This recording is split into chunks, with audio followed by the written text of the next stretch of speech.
Hola a todos, bienvenidos a Calamares en su tinta. Este espacio, como ya saben, para que hablemos de historia y de historias, de personajes raros y curiosos, para que hablemos un poco también del pasado, que es la forma a veces más aleccionadora e inquietante y fértil de hablar de nuestro propio tiempo.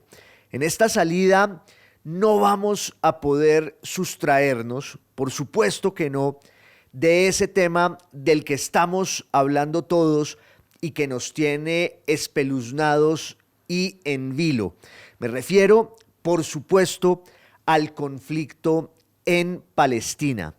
Las imágenes que hemos visto son aterradoras, tanto las del brutal y sanguinario ataque de Hamas, un grupo terrorista contra civiles israelíes, como las de la respuesta desproporcionada y atroz del Estado de Israel en la Franja de Gaza. Este es un conflicto longevo y complejísimo que lleva ya muchas décadas. Son años y años en los que nos despertamos casi a diario con las noticias de ese horror incesante, voraz. No quiero ni imaginarme lo que ha sido eso para quienes viven allí y tienen que soportar el embate cotidiano de una guerra que parece no tener ninguna solución. A la hora de tratar de pensarla y entenderla, hay varios problemas. Uno que ha quedado en evidencia en los debates y las discusiones que se dan en las redes sociales, en los mentideros, en las tertulias, es que para muchos pervive una nostalgia inexplicable de ese maniqueísmo de la Guerra Fría, esa visión binaria de las cosas en las que hay que superponer la lealtad ideológica a la posibilidad real de comprender lo que ocurre en la realidad, que es siempre un fenómeno inasible, variado, lleno de grises, de grietas, de matices. Pero hay quienes parecería que necesitan situarse en un bando a rajatabla, acantonarse allí y verlo todo con las anteojeras de una ideología que implica que la aceptación de unos hechos es la negación de otros, como si uno no pudiera, repito, reconocer la complejidad y las contradicciones de eso que llamamos, con todas las comillas del caso, la realidad. Fíjense lo que ha pasado, por ejemplo, con la guerra en Ucrania, donde hay una cantidad de gente que termina plegándose a las falacias y las infamias de un régimen autoritario, plutocrático y represivo como el de Vladimir Putin, con tal de que no parezca que hay una adhesión o a los Estados Unidos o a la OTAN, como si fuera muy urgente que las credenciales dogmáticas e ideológicas de cada quien a la hora de opinar se pusieran sobre la mesa para que vean los demás en qué hinchada, en qué rebaño estamos militando. En el caso de la guerra en Ucrania, uno puede reconocer al mismo tiempo la legitimidad de la lucha de los ucranianos que llevan siglos reivindicando su condición de nación y de nación soberana. Una nación que quiere un lugar bajo el sol y que reclama su territorio y un Estado independiente por fuera de la injerencia de cualquier potencia. Uno puede reconocer y compartir esa causa histórica y hasta moral, y al mismo tiempo señalar la hipocresía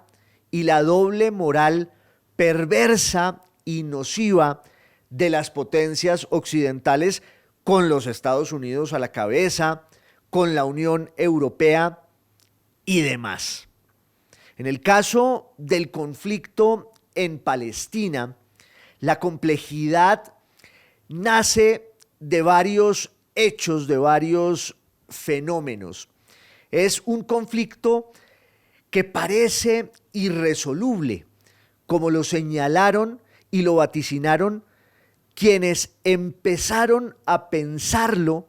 incluso antes de que se desatara en términos casi oficiales desde 1947 y 1948 con la creación del Estado de Israel y la guerra que empieza muy rápido entre los países árabes y el Estado judío. Pero ya desde hacía mucho,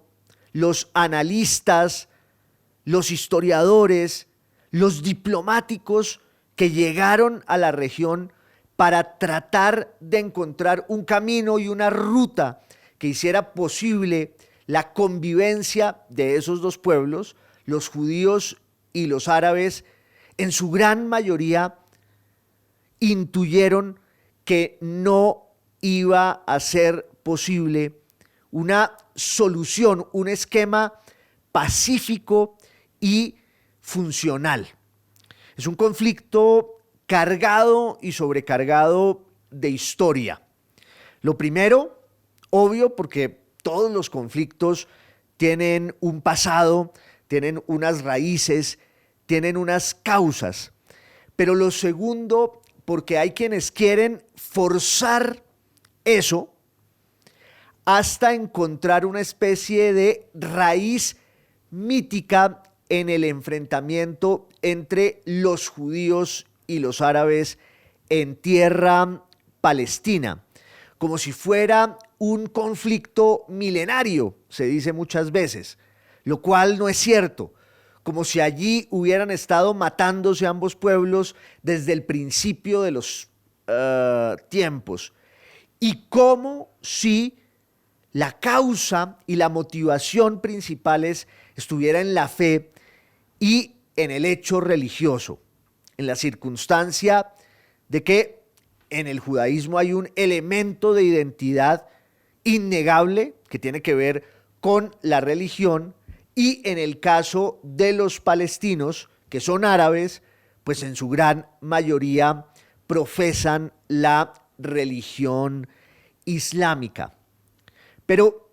esa lectura es un poco artificial y desmedida. No es cierto que se trate, insisto, de un conflicto milenario, y tampoco es un conflicto religioso como lo fueron las guerras entre católicos y protestantes en Francia o en Holanda o en Inglaterra en el siglo XVI, en el siglo XVII, o como en el conflicto irlandés, en absoluto. Y tampoco se trata de un enfrentamiento que nazca de esa raíz mítica del ancestro común de judíos y árabes en la estirpe de Abraham, con uno de sus hijos, Isaac, y el otro, Ismael. La realidad es que el conflicto árabe-israelí, dentro del cual se enmarca su verdadero nudo, su corazón, que es el conflicto entre los judíos y los palestinos en tierra palestina, aunque esas denominaciones de suyo son ya muy problemáticas porque siempre hay ahí unos intersticios en los cuales se dan unas fronteras muy tenues que nos impiden hablar de manera rotunda sobre los actores de este drama. Lo fundamental es entender que es un conflicto político por la posesión de un territorio que tiene un valor no solo religioso, sino simbólico, determinante, y es un conflicto sobre todo que debe enmarcarse en la historia de la modernidad, que no es sino el relato de cómo las potencias occidentales europeas, eso que llamamos el mundo occidental, se impuso desde el punto de vista político, desde el punto de vista económico y militar, desde el punto de vista cultural sobre los demás. Es el relato del imperialismo, es el relato del capitalismo, es el relato del colonialismo. A partir del siglo XV, del siglo XVI, Occidente da un salto exponencial y se va volviendo la gran potencia global, lo cual se expresa en un proyecto político de gran expansión geográfica y económica, que es la raíz y la causa de buena parte de los conflictos y las guerras que hay hoy todavía, porque en la mayoría de ellos está latente la semilla de cómo las potencias occidentales, resguardando sus intereses, diseñaron un orden político internacional en el que en muchos casos quedó sembrado un polvorín que tarde o temprano iba a estallar. De manera que no podemos pensar el conflicto en Palestina, insisto, como un conflicto prehistórico y bíblico y que tiene sus causas en un enfrentamiento religioso y ancestral. Eso no es cierto. Ese conflicto empieza en realidad entre el siglo XIX y el siglo XX, y la razón está en una serie de fuerzas y procesos que se fueron configurando allí, que se fueron decantando para que se diera la confluencia en un mismo territorio de dos pueblos que reclaman los derechos históricos para estar en él. ¿Cuáles son esos dos pueblos? Por un lado, el pueblo judío, el pueblo de Israel, cuyo vínculo histórico con la tierra palestina se remonta quizás al año 1400 antes de Cristo. El pueblo judío tiene la importancia, la relevancia de haber sido el portador, el artífice de eso que en la antigüedad se llama la revelación monoteísta. Ahí está el origen de su identidad, no solo religiosa, sino también cultural. El hecho de que los judíos llegaran a la conclusión de que hay un solo Dios que además los ha escogido a ellos para revelarse y para cumplir esa historia de salvación, de redención, lo que ustedes quieran. Por supuesto, hay mucho allí de mitología. No se trata en este momento de juzgar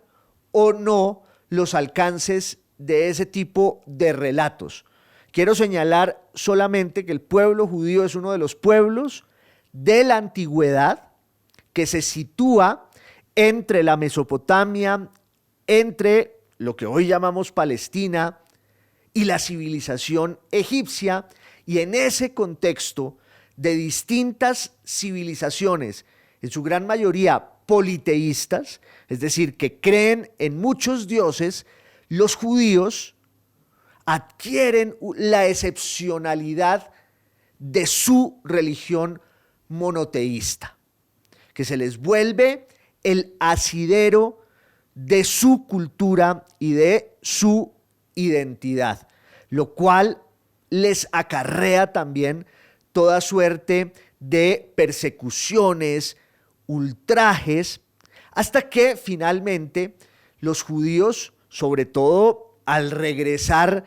del largo exilio en Egipto, se asientan en la tierra de Canaán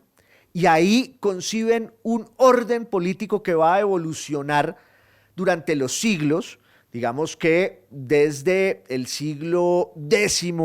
antes de Cristo, con toda clase de variaciones y quiebres históricos, porque primero los judíos llegan a tener un estado, que es el Estado de Israel o el Reino de Israel, que luego se va a partir en dos, entre el Reino de Israel en el norte y el Reino de Judea o de Judá en el sur. Ambos estados van a ser luego conquistados por poderes extranjeros, en el caso del Reino de Israel en el norte, por los asirios, en lo que se llama el exilio de Nínive, y en el caso del Reino de Judá o de Judea, por los babilonios o los neobabilonios, en lo que se llama el exilio de Babilonia o de Caldea, donde además los judíos desarraigados de su tierra en el siglo VI antes de Cristo, pues van a ir apuntalando, fortaleciendo, consolidando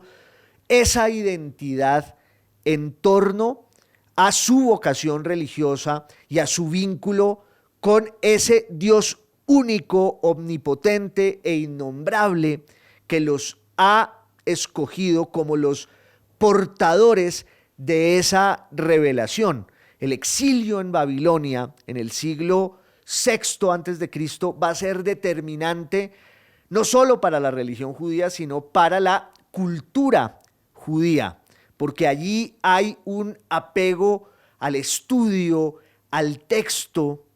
al sistema de revelaciones y relatos, que es donde está la clave fundamental de lo que significa ser judío. Pero muy pronto, en ese siglo VI antes de Cristo, cuando los persas llegan a dominar buena parte de la Mesopotamia, el Medio Oriente, un pedazo de Anatolia e incluso un pedazo de Egipto, propician el regreso de los judíos a su tierra. Los judíos reconstruyen su templo y reconstruyen su cultura y su religión vinculadas con ese territorio al que hoy llamamos Palestina,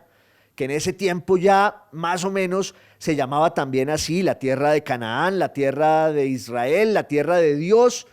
y la Palestina como la tierra de los filisteos, que entre otras habían sido los grandes enemigos históricos del poder israelita. Luego llegan los griegos, luego llegan los romanos, y siempre hay como una relación política entre los judíos en su territorio, con sus instituciones, y los distintos poderes que van ocupando y poblando y colonizando esa región. El vínculo de los judíos con los griegos, por ejemplo, cambia también de manera radical la tradición religiosa del pueblo de Israel, porque los judíos asumen la lengua griega y en ella van a empezar también a expresar y a tramitar sus ideas religiosas, que es, entre otras,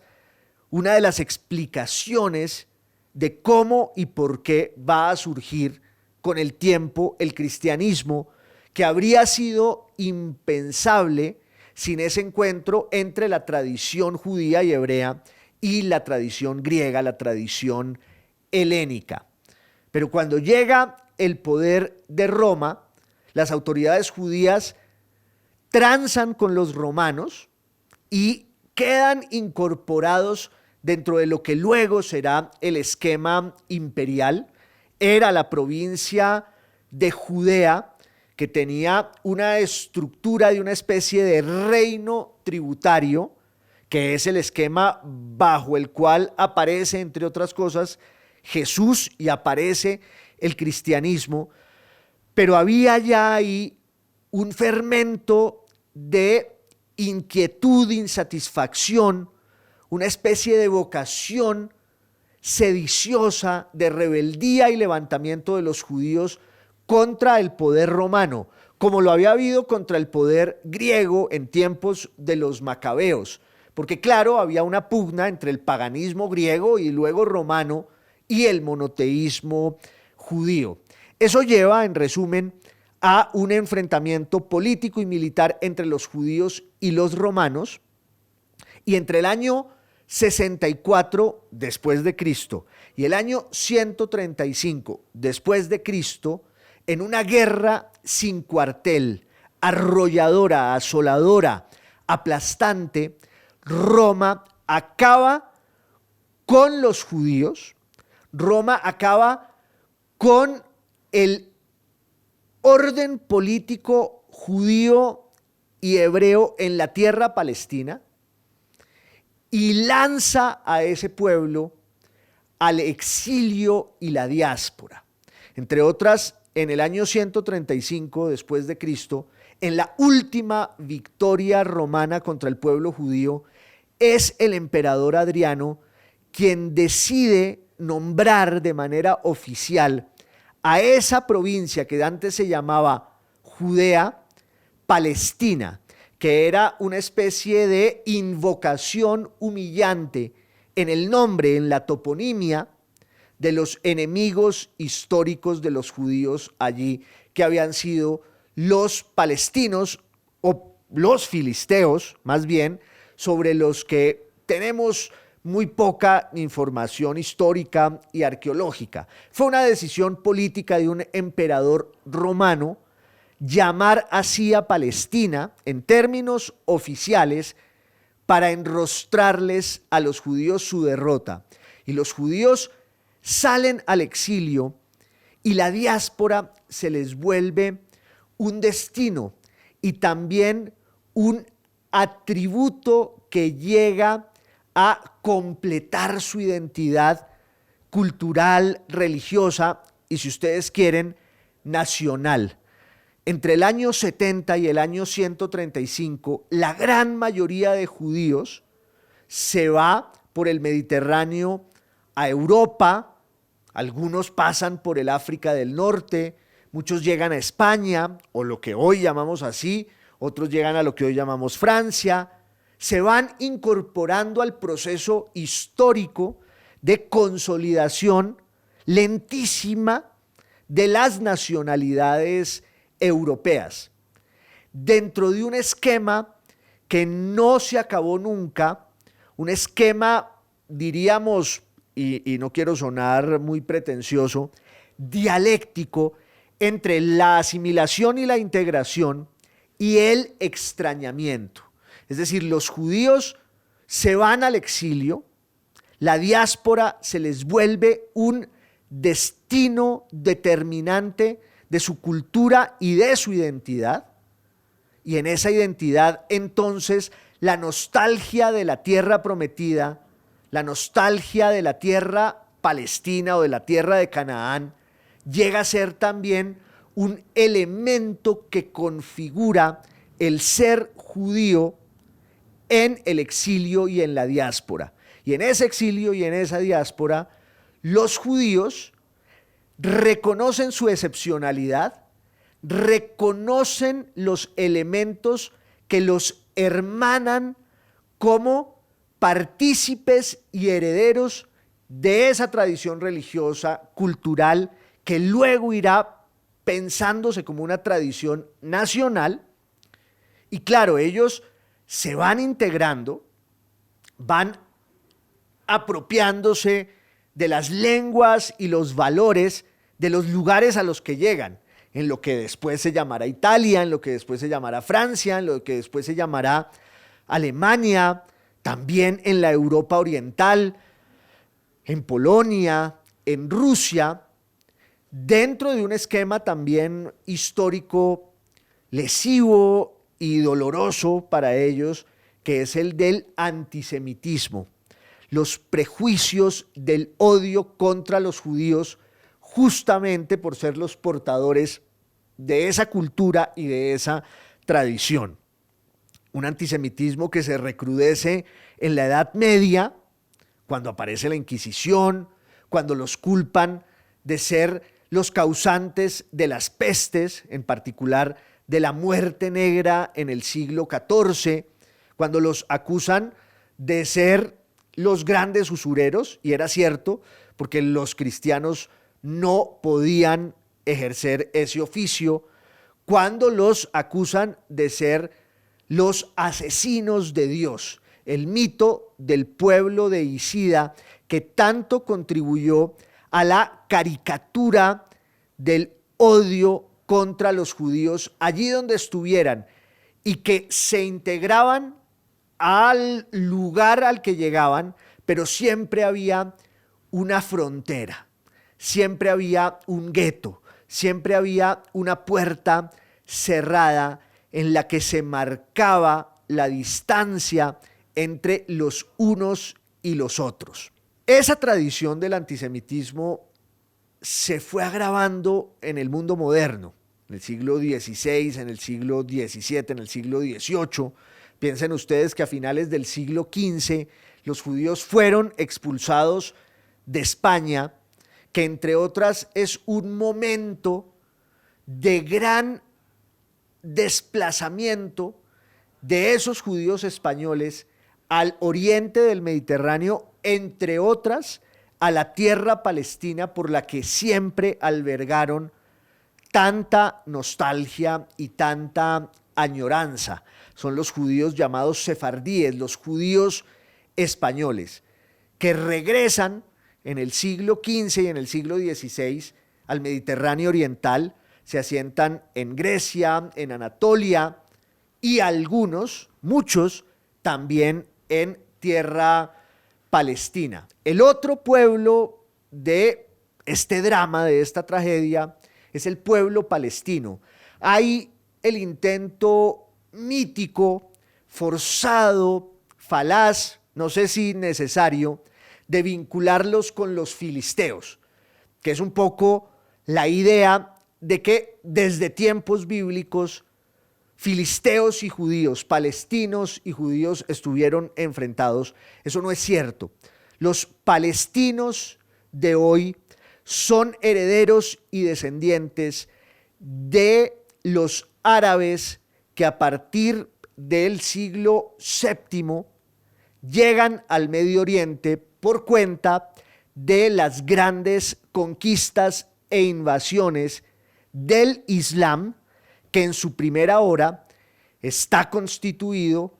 por el elemento árabe que le dio origen en la península arábiga de la mano de Mahoma, que es el creador de esa religión, a principios del siglo VII, que logra unificar a las tribus árabes en Arabia y que las proyecta luego hacia el norte en lo que va a ser el relato épico, sobrecogedor de todas las conquistas en Egipto, en el África del Norte, en la propia España, en el Medio Oriente, en Mesopotamia, en Persia. Incluso estuvieron a punto los árabes en la segunda mitad del siglo VII y en las primeras décadas del siglo VIII de la era cristiana de conquistar el imperio bizantino, el imperio romano oriental con su capital en Constantinopla. Los palestinos hoy son el resultado de esas conquistas árabes de la mano del Islam desde el siglo VII. Los palestinos son árabes y llegan a esa tierra palestina, se asientan allí hasta nuestros días y conciben un orden político y conciben también y forjan un vínculo histórico con esa tierra. No se trata de caer en la discusión imposible de si hay o no un derecho de primogenitura en torno al territorio palestino. Esa discusión enmarañada y laberíntica nos lleva a la sin salida de pensar quién tiene más derecho allí sobre esa tierra que de alguna manera sí les pertenece a ambos pueblos, porque el reclamo judío tampoco es gratuito y arbitrario. Sí hay un vínculo histórico y cultural del judaísmo con la tierra palestina, como lo hay de parte de los árabes, en su gran mayoría musulmanes, aunque también hay cristianos, con ese territorio. Pero ¿en qué momento de verdad estalla ese conflicto? Que, insisto, no es ni ancestral y milenario, ni religioso. Yo creo que tenemos que desplazarnos de nuevo hacia Europa y pensar en el lugar que las comunidades judías tienen allí, ya en el apogeo de la modernidad, el capitalismo, el colonialismo, siglo XVIII, siglo XIX, porque esos judíos europeos en su gran mayoría están integrados y además tienen en muchos casos un lugar protagónico en la vida económica, en la vida cultural de las naciones europeas, que siempre se están planteando cuál es su relación con los judíos que están allí. Es lo que se va a llamar la cuestión judía. Una frase que empieza a acuñarse desde el siglo XVIII, primero en Inglaterra, luego en Francia, luego en Alemania, para tratar de entender cuál es la relación entre los judíos y esas naciones, esos estados, esos reinos. Esa cuestión judía se responde de muchas maneras, pero en el siglo XIX hay una respuesta que además no es única, que tiene que ver con muchos otros pueblos que vivieron un proceso parecido en Europa. El siglo XIX, como ustedes saben, es el siglo del romanticismo, en el cual se da una reivindicación de aspectos sentimentales de la vida social que van más allá de ese racionalismo que había impuesto la enciclopedia, la ilustración, que era una visión quizás totalitaria y matemática de lo humano. El romanticismo es la defensa de aspectos no racionales de la vida del individuo y de la sociedad que los determinan. La religión, el sentimiento nacional, que estalla, por ejemplo, en la España que invade Napoleón en 1807, y entonces ya se empieza a hablar de la nación española, se empieza a hablar de la nación italiana, que no tiene un estado, tiene un territorio, pero no hay un estado italiano. Se empieza a hablar de la nación alemana, que tampoco tiene un estado. Se empieza a hablar de la nación polaca, que no tiene un estado, que ha sido desmembrado a finales del siglo XVIII por Austria, Prusia y Rusia. Se empieza a hablar de la nación ucraniana, que lleva siglos tratando de reivindicar su identidad contra el poder hegemónico y autoritario e imperial de Rusia. Y muchos intelectuales y pensadores judíos, no todos confesionales y religiosos, algunos de ellos laicos, empiezan a albergar la idea de que los judíos que están dispersos y atomizados y mimetizados en otras naciones constituyen una nación que necesita un territorio, sobre todo porque en el caso de los judíos hay una tradición histórica de atropello, ultraje, que es lo que llamamos el antisemitismo, que entre otras es una expresión que se acuña ahí en la segunda mitad del siglo XIX en las universidades en unas discusiones que tienen más que ver con las lenguas, pero se empieza a hablar de semitismo para hablar de las lenguas semíticas, entre ellas el hebreo, el árabe, y también del antisemitismo, que era la idea de que las lenguas indoeuropeas eran superiores a las lenguas semíticas. Pero ya la idea del antisemitismo se lleva al terreno racial y político, y entonces los judíos de Europa, algunos apoyados además por los grandes dueños del capital judío en Inglaterra, en Francia, en Alemania, empiezan a decir: necesitamos un Estado y un territorio para poder existir como la nación que somos. Y ese Estado tiene que tener una característica esencial, y es que allí nos vamos a sentir para siempre seguros de cualquier persecución, de toda la violencia que hemos sufrido a lo largo de la historia. Es lo que se va a llamar el sionismo, que además pues es la invocación mítica del monte Sión en Jerusalén, y que tiene un contexto muy concreto en el siglo XIX europeo, en la segunda mitad del siglo XIX, que es un brote de antisemitismo y persecuciones feroces contra los judíos, por ejemplo en Rusia, donde los acusan de ser los artífices, los culpables, los responsables del asesinato del zar Alejandro II. Hubo un caso escandaloso y sonado que es el caso Dreyfus en Francia, en la década de los 90 del siglo XIX, en 1894 tal vez, cuando un oficial de altísimo rango del ejército francés fue acusado de ser espía al servicio de los alemanes. Esa acusación lleva a Dreyfus, Alfred Dreyfus, este militar francés, al exilio también, lo juzgan, lo condenan, lo mandan a una prisión en ultramar, en la Isla del Diablo, y luego se sabe que la acusación tenía que ver con el hecho de que él era judío y muchos de sus presuntos hermanos de armas y amigos y colegas lo acusan porque lo odian por ser judío. En todo el escándalo del caso Dreyfus estaba un periodista que venía del Imperio Austrohúngaro que se llamaba Theodor Herzl. Era un pensador y también un hombre de acción al servicio de un periódico en Viena que reporta lo que estaba ocurriendo con el caso Dreyfus en Francia y llega a la conclusión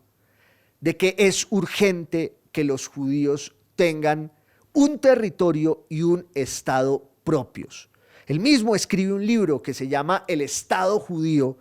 en el que conjetura que ese territorio puede ser, por ejemplo, la Argentina, en esa época, finales del siglo XIX, tierra de promisión, a donde llegaron muchos extranjeros a forjar, entre otras, lo que es la Argentina de hoy.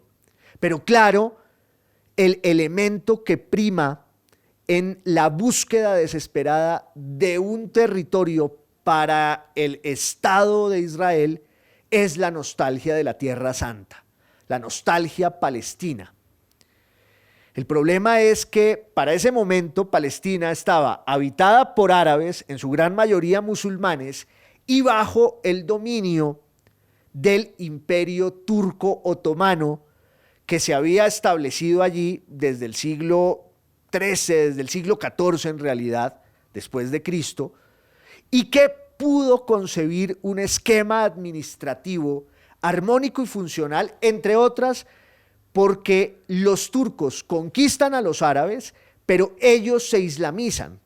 se vuelven musulmanes. Entonces había una convivencia más o menos pacífica entre árabes y turcos en ese poder otomano que llegó a derrotar al imperio bizantino, que puso en jaque a Europa en el siglo XVI, en tiempos de Solimán el Magnífico, y que obvio en el siglo XVIII y en el siglo XIX, ese poder turco, otomano, osmanlí, entra en barrena por la diferencia abismal que hay entre el desempeño económico de las potencias occidentales y el resto del mundo. Y el conflicto en Palestina tiene todo que ver con ese abismo entre el poderío occidental y los demás. De suerte que a finales del siglo XIX y con el apoyo económico de los grandes capitalistas judíos en las potencias occidentales, Herzl y los sionistas van a Palestina y tratan de persuadir al sultán Abdul Hamid II de que les venda tierra, cosa que él no acepta, pero sí se dan las llamadas aliyas, que son las oleadas inmigratorias de judíos que van llegando a Palestina, y ahí el conflicto pues queda sentado, porque los que estaban no querían la llegada y el asentamiento de quienes van llegando, que en realidad desde el punto de vista lingüístico, cultural, pues tienen una identidad que los vincula con Europa y con Occidente. Aunque ese nacionalismo judío, el sionismo, ya había logrado el prodigio, por ejemplo, de hacer renacer la lengua hebrea, que llevaba siglos de ser solo una lengua muerta y sacerdotal, para convertirse otra vez en la lengua nacional de quienes querían levantar y construir un Estado de Israel en Palestina. ¿A costa de qué? Claro, de los árabes que estaban allí, que en su gran mayoría eran musulmanes. Esta situación, que fue gestionada por el Imperio Otomano, que bajo la mesa dejó que fueran llegando inmigrantes judíos, sobre todo del oriente de Europa, que compraban tierra, que se asentaban allí, que iban colonizando ese espacio. Esta situación cambia cuando viene la Primera Guerra Mundial, porque en la Primera Guerra Mundial el Imperio Otomano participa en ella del lado de Alemania, y entonces de Alemania y de Austria, y entonces los ingleses empiezan a prometerles a los árabes que estaban bajo la dominación otomana que ellos les iban a dar el espaldarazo de la independencia, de la libertad y de la constitución de un gran Estado árabe propio. Ahí tiene un papel heroico y memorable ese famoso personaje casi de novela que es T.E. Lawrence, el famoso Lawrence de Arabia, quien desde el principio también señaló el peligro que entrañaba ese juego perverso de Inglaterra de calentarles el oído por un lado a los árabes, diciéndoles que les iba a garantizar un gran Estado en la disolución del Imperio Otomano, y al mismo tiempo el espaldarazo a los judíos a través sobre todo de un documento que se llama la Declaración Balfour, que era el señor Balfour, el ministro de Relaciones Exteriores del Imperio Británico, y que obviamente era muy favorable a los intereses sionistas allá en Inglaterra por una razón, y es que también había muchos judíos muy poderosos en los Estados Unidos que presionaron para que en 1917 los Estados Unidos entraran en la guerra al lado de Inglaterra. Pero una de las condiciones era el apoyo de Inglaterra y de Francia a la creación del Estado de Israel. Por eso se hace en 1917 un documento, la Declaración Balfour, en la que Balfour dice que Inglaterra ve con buenos ojos la creación del Estado de Israel, siempre y cuando no se menoscaben los derechos civiles y religiosos, no políticos, de los habitantes que ya están en ese territorio. Entre otras, el gran líder del sionismo en ese momento era un personaje que se llamaba Chaim Weizmann, que fue el primer presidente de Israel y que había sido un químico importantísimo que había ayudado a la síntesis de unos elementos químicos que el ejército inglés necesitaba para sus armas, y por eso Weizmann tenía tanto prestigio entre los ingleses, y él fue determinante para que se hiciera esa declaración. Luego, cuando se acaba la guerra y el Imperio Otomano se disuelve, la llamada Sociedad de Naciones les entrega a los ingleses el mandato, a los ingleses y a los franceses, el mandato de hacerse cargo de esos territorios que habían quedado allí expósitos y que antes habían sido de los turcos, de los otomanos. Francia se queda con el Líbano y con Siria, e Inglaterra se queda con Mesopotamia, con lo que hoy llamamos Irak, y se queda con Palestina. Y entonces viene el juego otra vez entre los intereses de los árabes y los intereses del sionismo, que quiere por fin la constitución del Estado de Israel. De hecho, el mandato de los ingleses allí en Medio Oriente era justamente crear el Estado de Israel y garantizar la independencia y la mayoría de edad del pueblo árabe, que fíjense ustedes toda la arrogancia y la arbitrariedad perversas que hay detrás de ese supuesto. La misión mesiánica de Occidente es acompañar a los bárbaros, entre comillas, al pueblo árabe, para que crezca, y cuando ya se haya impregnado de los valores occidentales, pueda funcionar de manera autónoma e independiente. Lo que había detrás era también una gran cantidad de intereses económicos, geopolíticos, que tenían que ver con Persia, que tenían que ver con Rusia, que tenían que ver con el Mediterráneo oriental, que tenían que ver con todo lo que Inglaterra y Francia necesitaban para consolidar su poder. Pero el mandato está allí dado por la comunidad internacional, y durante décadas, una larga década o casi dos, pues Inglaterra trata de armonizar esos dos proyectos que se contraponen de manera sistemática y cada vez más violenta, porque, como lo dijo un diplomático inglés de aquel tiempo, son dos derechos igual de válidos y legítimos que se excluyen y que además implican que ambos pueblos se nieguen de manera absoluta y sistemática para reivindicar su identidad, su entidad, su existencia, porque es también el surgimiento de una conciencia nacional en el mundo árabe que va a ir expresándose en la aparición de esos países que son Irak, Siria, Líbano y Palestina, que son dos países que ya después de la Segunda Guerra Mundial van a estar condenados a convivir en un mismo espacio, porque claro, la guerra mundial, la Segunda Guerra Mundial, lo cambia todo con la catástrofe del Holocausto, la Shoah,